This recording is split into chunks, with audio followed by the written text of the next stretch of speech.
राष्ट्रीय लोकसंख्या धोरण 2000 ची उद्दिष्ट दिलेली आहेत. यामधून कोणते विधान योग्य आहे ते ओळखा असं म्हटलंय. मग आता प्रश्न आपण वाचत न बसण्यापेक्षा प्रत्येक प्रश्न घेणार आहोत विधान आणि ते करेक्ट की चूक, बरोबर की चूक हे आपण पाहत जाणार आहे. ठीक आहे. पहिलं विधान आहे सर्व आजाराविरुद्ध वैश्विक लसीकरणाची पातळी गाठणं. तर ते पहिलं विधान बरोबर येतं राष्ट्रीय लोकसंख्या धोरणाच्या नुसार. आता हे लोकसंख्या धोरण 2000 जे तयार करण्यात आलं तर ते 1993चा जो कृती दल आहे, कृती दल म्हणजे स्वामीनाथन यांच्या अध्यक्षतेखाली असलेला जो कृती दल होता, यांनी दिलेल्या स्वामीनाथन यांच्या अध्यक्षतेखाली असलेला जो कृती दल होता यांनी दिलेल्या शिफारशीनुसार ऍक्च्युली हा लोकसंख्या धोरण तयार करण्यात आलेलं होतं. याच्यामध्ये 14 वर्षापर्यंत मोफत व सक्तीचं शिक्षण असेल, अशा बऱ्याच गोष्टी होत्या. आता दुसरा मुद्दा, जेव्हा तुम्हाला बाल मृत्यूदर आणि माता मृत्यूदर असे दोन घटक कन्सिडर केले जातात. माता मृत्यूदर म्हटलं तर तो किती जिवंत जन्मामागे, बालक जन्मामागे, तर लक्षात ठेवायचं कायम माता मृत्यूदर म्हटलं की दर लाख जिवंत बालक जन्मामागे 100च्या खाली आणणं होतं, हा 2000चा. पण माता मृत्यूदर जेव्हा कन्सिडर करतो ना तर तेव्हा तो दर लाख हा घटक तुम्हाला लक्षात घेणं गरजेचं आहे, जिवंत बालक जन्मामागे. हे विधान सुद्धा काय येतं, बरोबर येतं. तिसरं विधान बघितलं, जिवंत बालक जन्मामागे बालक मृत्यूदर किती करायचं आहे, 30च्या खाली आणणं, हे सुद्धा विधान तुमचं बरोबर येतं. याचा अर्थ काय, इथं दिलेली तुमची सर्वच्या सर्व विधानं काय आहेत तर ती बरोबर आहेत. दुसरं महत्त्वाची गोष्ट म्हणजे संस्थात्मक प्रसूतीचं प्रमाण किती टक्क्यापर्यंत गाठणं आणि प्रशिक्षित व्यक्तींच्या हस्ते जे प्रसूतीचं प्रमाण आहे ते किती टक्क्यापर्यंत. संस्थात्मक प्रसूती म्हटलं तर तुम्हाला तिथं 80% गाठणं हे लोकसंख्या धोरणाचं उद्दिष्ट होतं, संस्थात्मक प्रसूती. आणि प्रशिक्षित व्यक्तीच्या मार्फत ज्या प्रसूती होणार आहे तर त्याचं प्रमाण 100% गाठणं हे या लोकसंख्या धोरणाचं उद्दिष्ट होतं. मग बाकी इतर म्हटलं तर जन्म, मृत्यू, लग्न, गर्भधारणेची जी 100% नोंदणी करणं हे सुद्धा इतर उद्दिष्टामध्ये येतं. तर हे लक्षात राहू द्या, लोकसंख्या धोरण हा पॉइंट ना परीक्षेसाठी खूप महत्वाचा आहे. ठीक आहे. पुढचा प्रश्न आहे राष्ट्रीय अन्न सुरक्षा अभियान. तुम्हाला विधानं दिली 2 आणि विचारले योग्य विधान कोणतं ते ओळखा. राष्ट्रीय अन्न सुरक्षा अभियान याची सुरुवात 2007-08च्या रब्बी हंगामापासून करण्यात आली. पहिलं विधान बरोबर आहे, 2007-08च्या रब्बी हंगामापासून याची सुरुवात करण्यात आली. दुसरं विधान आहे 11व्या योजनेच्या अखेर देशातील तांदूळ, गहू आणि कडधान्य 3 घटक दिलेत. तांदूळ, गहू आणि कडधान्य उत्पादन अनुक्रमे 10, 8 आणि 2 दशलक्ष टनांनी वाढवणे हे अभियानाचं लक्ष होतं. म्हणजे तांदळाचं उत्पादन किती, 10 दशलक्ष टनांनी वाढवायचं आहे. गहूचं उत्पादन किती, तर 8 दशलक्ष टनांनी वाढवायचं आहे. आणि कडधान्याचं 2 दशलक्ष टनांनी 11व्या योजनेच्या अखेर. तर हे सुद्धा विधान बरोबर येतं. म्हणजे राष्ट्रीय अन्न सुरक्षा अभियान म्हणतोय. ओके, तर हे 2 मुद्दे लक्षात घ्या. तांदूळ, गहू आणि कडधान्य. तांदूळ म्हटलं तर 10 दशलक्ष टन, गहू म्हटलं तर 8 आणि कडधान्य म्हटलं तर 2 दशलक्ष टनांनी वाढवणं. म्हणजे इथं काय झालं, तुमची दोन्ही विधानं काय आहेत, बरोबर आहेत. ओके. याच्या व्यतिरिक्त सरकारनं काय केलं होतं तर 2010-11 मध्ये सरकारनं काय केलं होतं, 2010-11 मध्ये ना आणखी एक कार्यक्रम हाती घेतला होता. त्या कार्यक्रमाला म्हटलं जातं गतिमान कडधान्य उत्पादन कार्यक्रम. ओके, गतिमान कडधान्य. कोणता कार्यक्रम होता, गतिमान कडधान्य उत्पादन कार्यक्रम. आणि या कार्यक्रमाअंतर्गत मग जी महत्वाची पिकं म्हणजे तूर असेल, मूग असेल, उडीद असेल, हरभरा असेल, मसूर असेल, या पिकांच्या उत्पादनावर भर दिलेला होता. तर हा एक मुद्दा तुम्हाला इथं फक्त माहित असू द्या. तो मुद्दा म्हणजे काय, तर हा 2010-11 मध्ये गतिमान कडधान्य उत्पादन कार्यक्रम हाती घेतला होता. तूर, उडीद, मूग, हरभरा, मसूर या पिकावर दिलेला भर, हे तुम्हाला लक्षात ठेवणं जास्त इम्पॉर्टंट आहे. ठीक आहे, हे एक इम्पॉर्टंट पॉईंट. त्यानंतर पुढच्या प्रश्नाकडे जाऊया. प्रश्न दिलाय तुम्हाला 3 विधानं आणि म्हटलंय कोणतं विधान अयोग्य आहे. ठीक आहे, एक एक प्रश्न आपण पाहत जाऊया. प्रश्न बघितला तर तुम्हाला ग्रामीण बँक विषयक गट किंवा प्रादेशिक ग्रामीण बँका. प्रादेशिक ग्रामीण बँका म्हणजे आपण त्याला RRBs म्हणतो. प्रादेशिक ग्रामीण बँका म्हणजे त्याला आपण RRBs. RRBs म्हणजे काय, आर म्हणजे रिजनल. पहिलं आर म्हणजे काय येतं, रिजनल. दुसरं आर म्हणजे काय, रूरल. आणि तिसरं बी म्हणजे काय, बँक, रिजनल रूरल बँक किंवा त्याला आपण काय म्हणतो, RRB असं म्हणतो. ठीक आहे. तर या RRBची स्थापना, आता पहिलं विधान बघा, 1 जुलै 1975 रोजी M. नरसिंहम यांच्या अध्यक्षतेखाली ग्रामीण बँक विषयक कार्यगट स्थापन करण्यात आला. पहिलं विधान दिले, बरोबर की चूक, तर पहिलं विधान काय आहे, बरोबर आहे. लक्षात घ्या, ग्रामीण बँक विषयक कार्यगट कोणाच्या अध्यक्षतेखाली स्थापन करण्यात आला?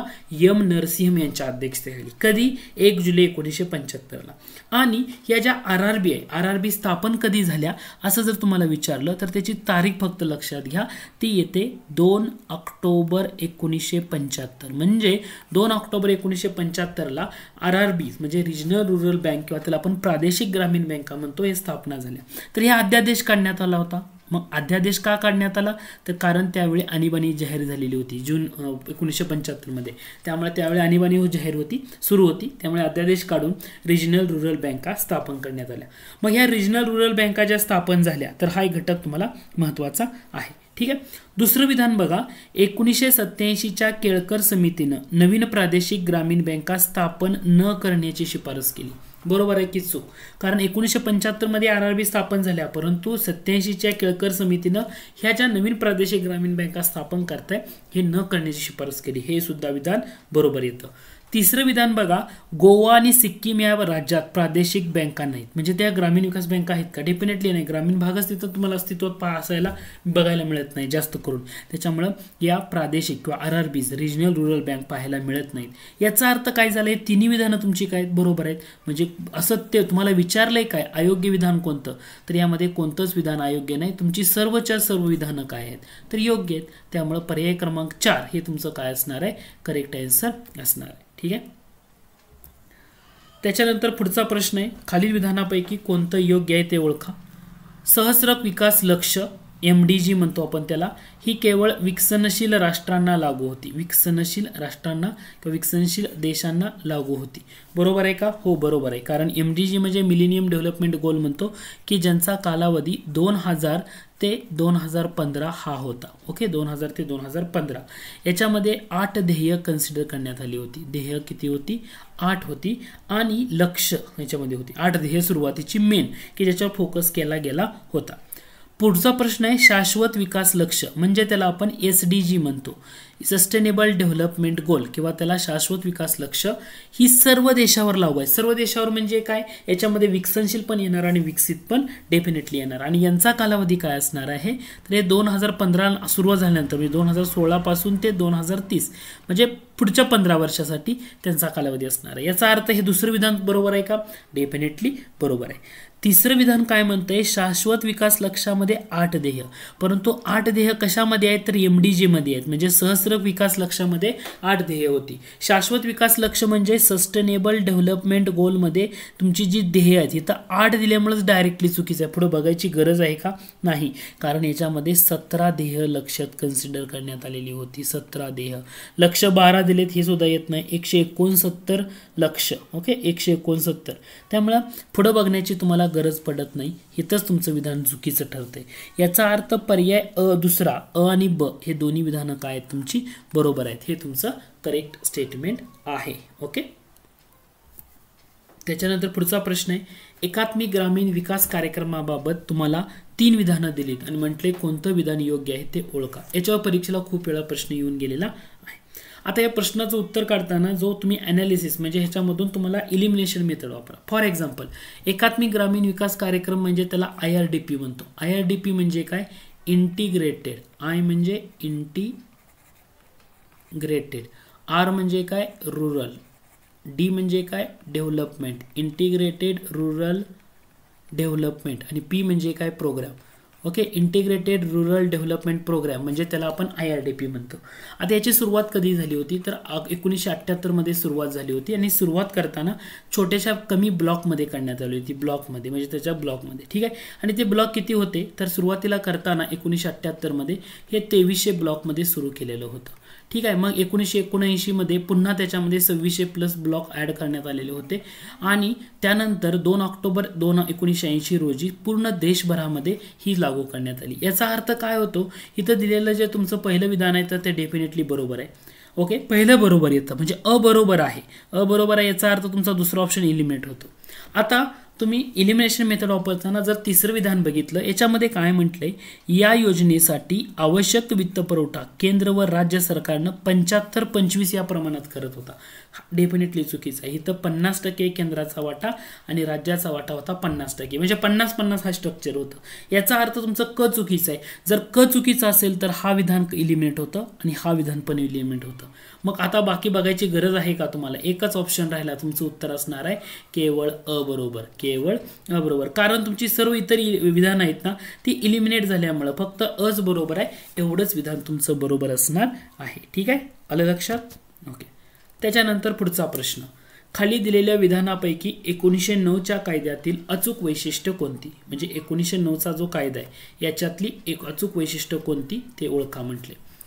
या कायद्याने मुसलमानांना स्वतंत्र मतदारसंघ देण्यात आले. डेफिनेटली बरोबर आहे, कारण 1909चा कायदा म्हणजे मोर्लेमेंटो कायदा, आणि जे शिखांना मतदारसंघ आहेत तर ते 1919च्या कायद्याने देण्यात आले होते स्वतंत्र मतदारसंघ. ठीक आहे, त्याच्यामुळे पहिलं विधान बरोबर. दुसरं विधान जर बघितलं तर या निवडणुकीच्या तत्वाला या कायद्यात प्रथमच उघडपणे मान्यता देण्यात आली. बरोबर का? तर कारण 1891चा जो अगोदरचा कायदा होता या कायद्यामध्ये ना अप्रत्यक्ष निवडणूक पद्धतीला मान्यता, म्हणजे अप्रत्यक्षरित्या होत होतं, पण या कायद्यामध्ये प्रथमच उघडपणे मान्यता देण्यात आली. ओके, त्यामुळे हे विधान बरोबर आहे. आणि निवडणूक पद्धत मात्र अप्रत्यक्ष पण सदोष होती. ठीक आहे, सदोष होती पण अप्रत्यक्षरित्या तिथं निवड होत होती. याचा अर्थ इथं कोणतं चुकीचं आहे का? डेफिनेटली नाही. तुमची सर्वच्या सर्व विधानं काय असणार आहेत? बरोबर असणार आहेत. ठीक आहे. त्याच्यानंतर पुढचा प्रश्न आहे तो म्हणजे तुम्हाला काही विधानं दिलीत आणि म्हटले कोणतं विधान बरोबर आहे ते ओळखा. मिरत कटामध्ये प्रामुख्यानं कम्युनिस्ट क्रांतिकारकांचा सहभाग होता. खालीलपैकी कोण कोण या कटामध्ये सहभागी होते? मिरत कट. मिरत कट म्हटल्यानंतर तुम्हाला पहिल्यांदा इयर लक्षात घ्या. ते इयर येतंय 1929. मिरत कट म्हटलं 1929. ठीक आहे. आता मिरत कटामध्ये कोण सहभागी होतं? म्हणजे कम्युनिस्ट म्हणतोय. ओके, कम्युनिस्ट क्रांतिकारक. कम्युनिस्ट क्रांतिकारक म्हणजे जो कम्युनिस्ट पक्ष आहे, या कम्युनिस्ट पक्षाची स्थापना 1925ला, आणि या पक्षाच्या स्थापनेमध्ये जे श्रीपाद डांगे आहेत किंवा जोगळेकर आहेत यांचा ना पुढाकार होता.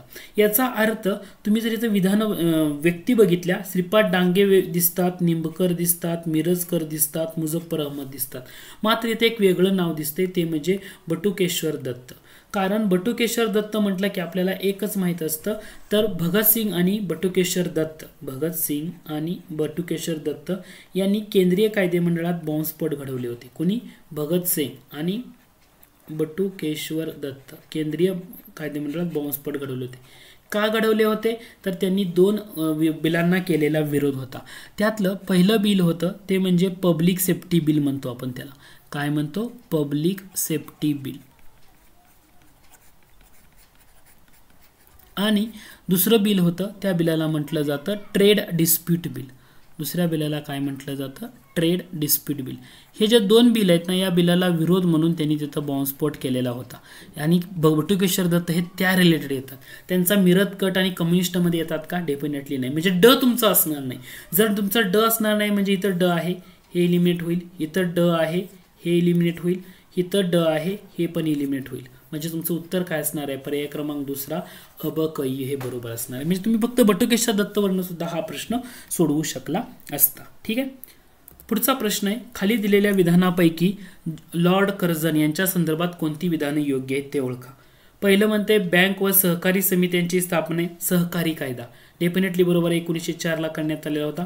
पहिलं विधान बरोबर आहे, कारण लॉर्ड कर्झन म्हटल्यानंतर तुम्हाला 1899 ते 1905 हा त्यांचा कार्यकाळ लक्षात घ्यावा लागेल. बरोबर.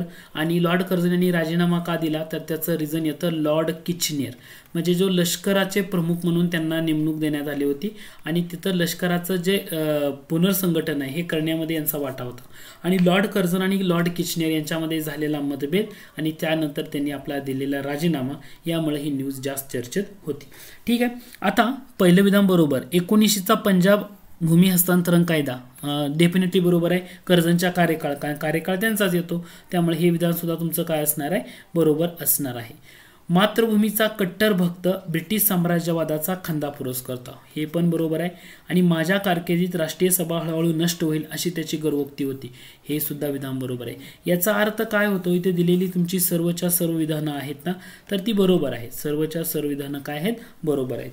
आता तुम्हाला लॉर्ड कर्झन यांच्याबद्दल लक्षात ठेवताना सगळ्यात महत्त्वाचा मुद्दा, 1901 मध्ये त्यांनी केलेला वायव्य सरहद्द प्रांताची निर्मिती. परीक्षेला असं विचारलं जातं, वायव्य सरहद्द प्रांत कोणी निर्माण केला, वायव्य सरहद्द प्रांताची निर्मिती कोणी केली, तर त्यांचं उत्तर असणार आहे लॉर्ड कर्झन यांनी केली. काय उत्तर असणार आहे, लॉर्ड कर्झन यांनी वायव्य सरहद्द प्रांताची निर्मिती केली. यांच्यामध्ये रॉबर्टसन समिती लॉर्ड कर्झन यांच्या कार्यकाळात नेमण्यात आली होती. कोणती समिती, रॉबर्टसन. आता रॉबर्टसन समितीनं काय केलं होतं, तर जे भारतामध्ये रेल्वे बोर्ड आहे किंवा रेल्वे मंडळ आहे हे स्थापन करण्यामध्ये या समितीचा ना महत्त्वाचा वाटा येतो. रेल्वे बोर्ड किंवा रेल्वे मंडळ म्हटलं जातं 1905 ला. तर ही रॉबर्टसन समिती रेल्वेच्या संदर्भात होती. आणि दुसरा मुद्दा येतो तो म्हणजे अल्फ्रेड फ्रेझर समिती. ओके, फ्रेझर समिती कशासाठी होती, तर पोलीस सेवेतले दोष शोधून काढण्यासाठी या समितीची स्थापना लॉर्ड कर्झन यांच्याच कार्यकाळात झाली होती. मग रॅली आयोग असेल किंवा इतर मुद्दे असतील तर तुम्हाला लॉर्ड कर्झन यांच्या संदर्भात लक्षात घ्या. लॉर्ड कर्झन आणि फिरोजशाह मेहता हे त्यांचे एकमेकांचे सहकारी होते, परंतु नंतर फिरोजशाह मेहता यांनी लॉर्ड कर्झनवर केलेली टीका ही सगळ्यात महत्त्वाची मानली जाते. ठीक आहे. त्याच्यानंतर पुढचा प्रश्न आहे, खालीलपैकी कोणता ग्रंथ लोकमान्य टिळक यांनी लिहिलेले आहेत. गीता रहस्य त्यांनी लिहिला का, डेफिनेटली लिहिलाय. मंडालेच्या तुरुंगामध्ये असताना त्यांनी तो ग्रंथ लिहिला होता. ओरायन ग्रंथ त्यांनी लिहिला का, यस, तो इंग्रजी ग्रंथ होता. आणि कधी लिहिलेला आहे, तर तो 1893 मध्ये लिहिला होता, त्यामुळे तेही बरोबर येतं. The Arctic home in the Vedas हा ग्रंथ त्यांनी लिहिला आहे का, डेफिनेटली हे सुद्धा बरोबर येतं, कारण 1903 मध्ये Arctic home in the Vedas हा सुद्धा लोकमान्य टिळकांनी ग्रंथ लिहिला होता. प्रॉब्लेम ऑफ फ्रीडम डेफिनेटली नाही आहे, म्हणजे अबक हे तुमचं करेक्ट असणार आहे. पर्याय क्रमांक 1 हे तुमचं करेक्ट आन्सर असणार आहे. ठीक आहे, हे सिंपलचा असा हा प्रश्न होता. दुसरं महत्त्वाची गोष्ट, लोकमान्य टिळकांनी एकदा पण काँग्रेसचं अध्यक्षपद भूषवलेलं नाही. गांधीजींच्या बाबतीत म्हटलं तर एकदा भूषवले त्यांनी. गांधीजींनी 1924चं बेळगाव काँग्रेस अधिवेशन, या ज्या अधिवेशनाचे अध्यक्ष महात्मा गांधीजी राहिलेले होते. तर हा एक मुद्दा फक्त जाता माहीत असू द्या. पुढचा प्रश्न आहे, हिंदुस्थानातल्या प्रत्येक इस्माने देशी कापड वापरण्याचा जर उद्या निश्चय केला तर इतके देशी कापड तरी कुठे आहे, असा प्रश्न कोणी उपस्थित केला. लोकमान्य टिळक, दिनशावाच्या, महात्मा गांधी, गोपाळ गणेश आगरकर. करेक्ट आन्सर येतं दिनशावाच्या यांनी तो प्रश्न उपस्थित केला होता. आणि दिनशावाच्या परीक्षेला एकदा विचारलं होतं, जहाल का मावळ गटाचे नेते, तर इथं लक्षात घ्या हे मावळ गटाचे नेते होते. कोण, दिनशावाच्या. हे एक तुम्ही इथं लक्षात घेऊ शकता. ठीक आहे. त्याच्यानंतर पुढचा प्रश्न आहे, तुम्हाला 2 विधानं दिलीत आणि म्हटले कोणतं विधान अयोग्य आहे ते ओळखा. पहिलं विधान बघा, परमहंस सभेची स्थापना 1849 मध्ये भिकोबा चव्हाण, राम बाळकृष्ण जयकर यांच्या सहकाराने दादोबा पांडुरंग तडकरकर यांनी केली. हे विधान बरोबर आहे. ओके, परमहंस सभेत फक्त हिंदू धर्मातली मंडळी होती, डेफिनेटली नाही, हिंदू धर्मातली फक्त नव्हती, ख्रिश्चन धर्माचा पण त्याच्यावर प्रभाव होता. हे लक्षात घ्या, फक्त हिंदू धर्मातली म्हटली. आणि ज्यावेळेस असा आयोग विचारतं ना फक्त हा शब्द वापरतं तेव्हा ते विधान चुकीचं असतं, हे लक्षात घ्या. याचा अर्थ अयोग्य ओळखा म्हटलं होतं. पर्याय क्रमांक 2 हे तुमचं अयोग्य आहे. आता तुम्हाला दादोबा पांडुरंग तडकरकर असं म्हटल्यानंतर तुम्हाला त्यांच्याबद्दल 4 सभा लक्षात ठेवायची. पहिली सभा मानवधर्म सभा, त्यांच्या संदर्भात लक्षात ठेवणं महत्त्वाचं. मानवधर्म सभेची स्थापना कुठं केली, तर त्यांनी ती सुरतला केली होती 1844. त्या ठिकाणीच का केली, कारण जेव्हा एल्फिन्स्टन संस्थेमध्ये नोकरीला लागले तेव्हा ते सुरतला त्यांना नोकरी लागली होती. त्या ठिकाणीच त्यांनी मानवधर्म सभेची स्थापना केली, परंतु कार्यकर्ते मिळाले नाहीत आणि ही सभा बंद पडली. मग नंतर महत्त्वाची सभा येते ती म्हणजे ज्ञानप्रसारक सभा. यांच्या संदर्भामध्ये सुद्धा ज्ञानप्रसारक सभा का महत्त्वाची आहे, कारण या ज्ञानप्रसारक सभा स्थापन केली होती 1848 मध्ये. आणि या सभेचे पहिले अध्यक्ष कोण, ज्ञानप्रसारक सभेचे पहिले अध्यक्ष कोण असं जर विचारलं तर त्याच्यामध्ये दादोबा पांडुरंग तडकरकर येतात. ही सभा स्थापन करताना दादाबाई नौरोजींचा पण महत्त्वाचा वाटा येतो. पहिला हे लक्षात घ्या किंवा पहिले हे तुमचं क्लिअर असू द्या. ठीक आहे. त्याच्यानंतर ज्ञानप्रसारक नंतर येते ती म्हणजे परमहंस सभा 1849 आणि ती कुठं स्थापन करण्यात आली होती, तर मुंबई. हा पॉईंट महत्त्वाचा. आणि मग सगळ्यात शेवटी येते त्यांच्या संदर्भातली म्हणजे प्रार्थना समाज. 1867 मध्ये या समाजाची स्थापना करण्यात आली होती. पण तुम्हाला इथे दोन गोष्टी लक्षात ठेवायचं. काय लक्षात ठेवायचं आहे तर ज्ञानप्रसारक सभेचे पहिले अध्यक्ष कोण, दादोबा पांडुरंग तडकरकर. परंतु प्रार्थना सभेचे पहिले अध्यक्ष कोण असं जर विचारलं, प्रार्थना सभेचे पहिले अध्यक्ष कोण, तर तुमचं उत्तर काय असलं पाहिजे. प्रार्थना सभेचे पहिले अध्यक्ष म्हटलं तर ते आहेत आत्माराम पांडुरंग तडकरकर. कोण आहेत, आत्माराम पांडुरंग तडकरकर. हे प्रार्थना समाजाचे पहिले अध्यक्ष आहेत. हेही तुम्ही इथं लक्षात घ्या. ठीक आहे. पुढचा प्रश्न आहे, दोन विधानं दिलीत आणि म्हटले बरोबर विधान ओळखा. पहिलं विधान दिले, नारायण मेघाजी लोखंडे यांनी कामगारांच्या हितासाठी 1884 मध्ये बॉम्बे मिल हँड्स पाहिजेत. मिल हँड्स असोसिएशन ही देशातली पहिली कामगार संघटना.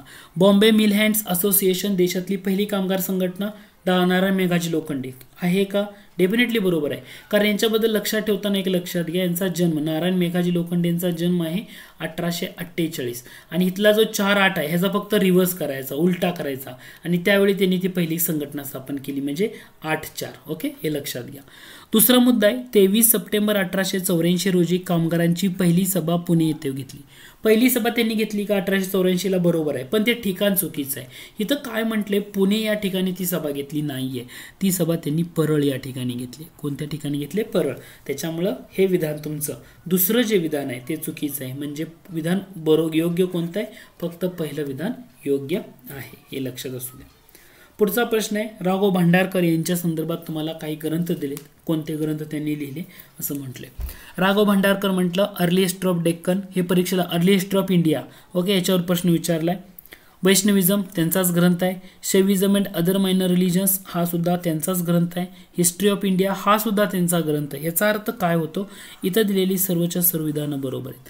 राघव भांडारकर म्हटलं तर तुम्हाला प्रार्थना समाजाचे संस्थापक सदस्य म्हणून ओळखले जातात.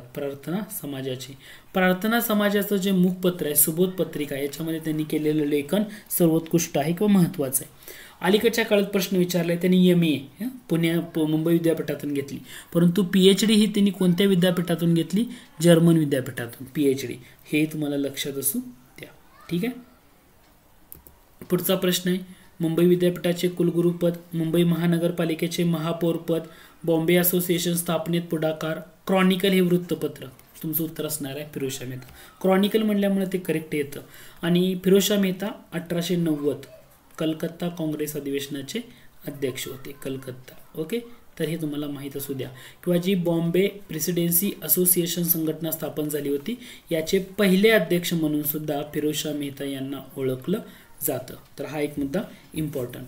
त्यानंतर पुढचा प्रश्न आहे, हैदराबाद संस्थानात मराठवाड्यातील कोणत्या ठिकाणी सर्वप्रथम आर्य समाजाची स्थापना केली. तर आता आर्य समाजाची स्थापना बघितली तर तुमची 10/4/1875 ला आहे. कुणी केली, स्वामी दयानंद सरस्वतींनी मुंबईला केली. याचं मुख्यालय कुठं स्थापन झालं, आर्य समाजाचं मुख्यालय म्हटलं महत्वाचं 1877 लाहोर, तेच त्याचं परत केंद्र बनलं होतं, बरोबर की नाही. मग आता हैदराबाद संस्थानात मराठवाड्यातील कोणत्या ठिकाणी आर्य महिला समाजाची स्थापना झाली, आर्य महिला नाही आर्य समाजाची, तर ते येतं बीडमध्ये. लक्षात ठेवा, बीड. कोणत्या ठिकाणी म्हटलं तर बीडमधलं किल्ले धारूर या ठिकाणी या आर्य समाजाची स्थापना हैदराबाद संस्थानात झालेली होती 1880 मध्ये. ओके, हे लक्षात घ्या. म्हणजे मराठवाड्यातील कोणत्या ठिकाणी हैदराबाद संस्थानात म्हटलं तर बीड जिल्ह्यातील किल्ले धारूर या ठिकाणी ह्या संघटनेची स्थापना झालेली होती. हा एक मुद्दा तुम्हाला तिथं लक्षात ठेवावा लागेल. पुढचा प्रश्न आहे, बंगाल प्रांतातल्या राष्ट्रवादी संस्था दिलेत आणि तुम्हाला म्हटलं योग्य जोड्या लावा, क्रमानं लावा. काय सिंपल आहे, ब्रिटिश इंडियन असोसिएशन कधीची 1851 आणि या संस्थेचे अध्यक्ष म्हटलं राधाकांत देव. ब्रिटिश इंडियन असोसिएशन राधाकांत देव अध्यक्ष होते आणि देवेंद्रनाथ टागोर सचिव होते. Land owners association 1838. ठीक आहे. बंगाल ब्रिटिश इंडिया सोसायटी 1843 आणि इंडियन लीग 1875. मग आता तुम्हाला काय क्रमानं तर लावायचे आहेत. म्हणजे ब 1 नंबरला येणार, ओके, त्यानंतर ड येणार, ओके, ब नंतर ड, ड नंतर अ नंतर क, ब ड अ क. ब ड अ क कुठं आहे, पर्याय क्रमांक 3 मध्ये. म्हणजे तुमचं करेक्ट आन्सर असणार आहे पर्याय क्रमांक 3 हे बरोबर आहे.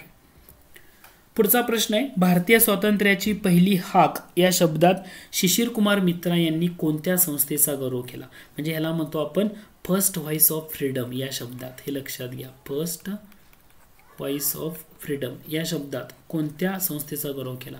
डेफिनेटली ब्राह्मो समाज आहे, कारण ही 1828 मध्ये स्थापन झाले, ऑगस्ट 1828 मध्ये.